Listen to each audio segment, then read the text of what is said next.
and I'm fortunate and grateful for giving this opportunity to be here. It started in 2014 in the same place.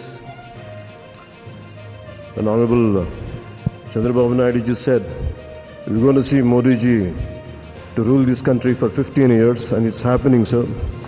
Chandrababu ji, your prophecy came true. Modi ji, you truly inspired the nation.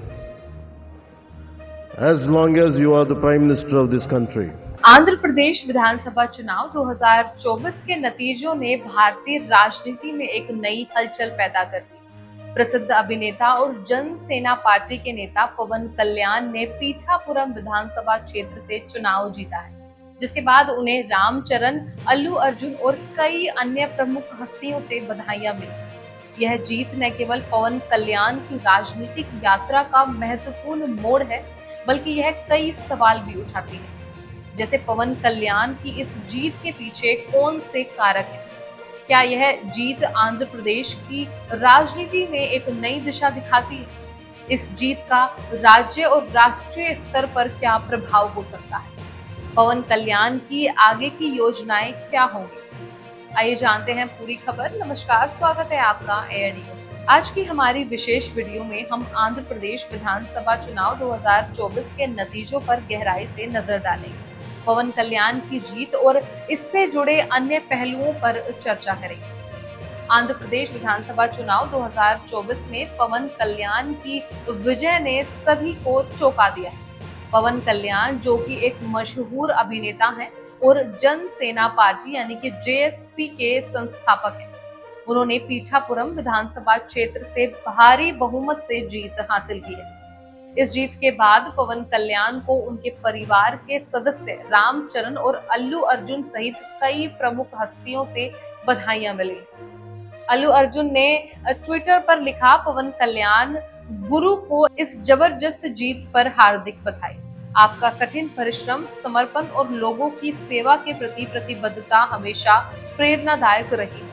आपके नए सफर के लिए शुभकामनाएं। वहीं रामचरण ने लिखा, हमारे परिवार के लिए गर्व का दिन। पवन कल्याण गुरु को उनकी असाधारण जीत पर बधाई। पवन कल्याण ने भी अपनी जीत के बाद प्रधानमंत्री नरेंद्र मोदी को धन्यवाद देते हुए लिखा, माननीय श्री नरेंद्र मोदी जी, मैं लोकसभा और आंध्र प्रदेश विधानसभा चुनावों में एनडीए की जीत पर हार्दिक बधाई देता हूँ। हैशटैग जनसेना टीडीपी जेपी गठबंधन को विजयी बनाने में अपार समर्थन के लिए धन्यवाद। आंध्र प्रदेश की जनता ने हमें एक असाधारण जनादेश दिया है।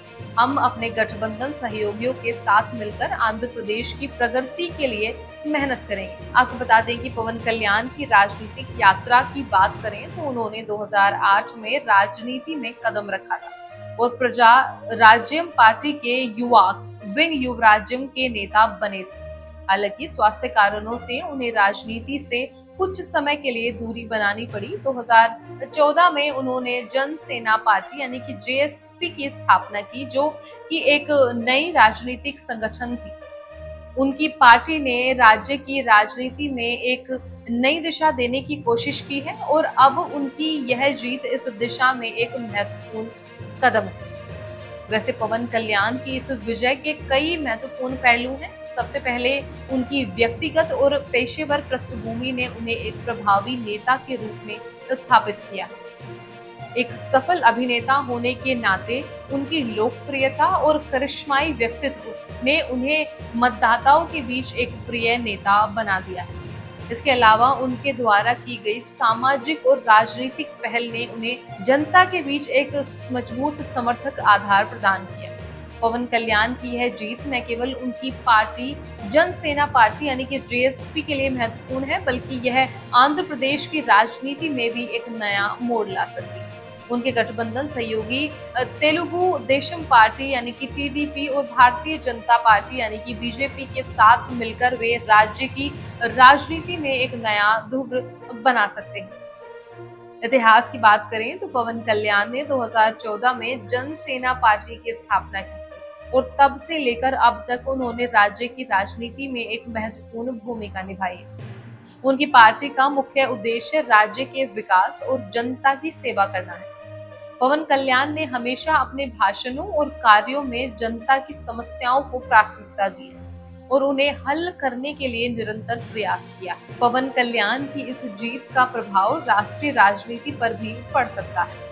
एनडीए की इस जीत के बाद प्रधानमंत्री नरेंद्र मोदी और उनके सहयोगी दलों के लिए यह एक महत्वपूर्ण सफलता है जो उन्हें आगामी चुनावों में भी मजबूती प्रदान कर सकती है। इसी तरह 2014 के आंध्र प्रदेश विधानसभा चुनावों में भी महत्वपूर्ण परिवर्तन देखे गए थे, जब चंद्रबाबू नायडू ने टीडीपी के साथ जीत हासिल की थी और राज्य के मुख्यमंत्री बने थे। इसके बाद 2019 के चुनावों में वाईएसआर कांग्रेस पार्टी के नेता वाईएस जगनमोहन रेड्डी ने भारी बहुमत से जीत दर्ज की और मुख्यमंत्री बने थे। ये सभी घटनाएं राज्य की राजनीति में महत्वपूर्ण परिवर्तन लेकर आई। तो इस तरह पवन कल्याण की इस जीत ने आंध्र प्रदेश की राजनीति में एक नई ऊर्जा और दिशा प्रदान की है। उनकी इस विजय ने यह साबित कर दिया है कि यदि नेता के पास दृढ़ संकल्प, परिश्रम और जनता की सेवा की भावना हो तो कोई भी लक्ष्य असंभव नहीं। इस जीत से न केवल पवन कल्याण की राजनीतिक यात्रा में एक नया अध्याय जुड़ा है, बल्कि आंध्र प्रदेश की जनता के लिए भी यह एक नई उम्मीद और विकास का संदेश है। फिलहाल इस रिपोर्ट में बस इतना ही। इस मुद्दे से जुड़े कोई भी सवाल या अपने विचार आप हमें हमारे कमेंट में लिख सकते हैं और इसी तरह की देश और दुनिया की तमाम खबरों के लिए चैनल को सब्सक्राइब करके बेल आइकन को दबाना ना भूलें ताकि आने वाले समय में आपको हमारी महत्वपूर्ण वीडियो की नोटिफिकेशन समय से प्राप्त हो सके। फिर मिलती हूँ एक नई अपडेट के साथ, तब तक के लिए आप देखते रहिए एयर न्यूज। नमस्कार।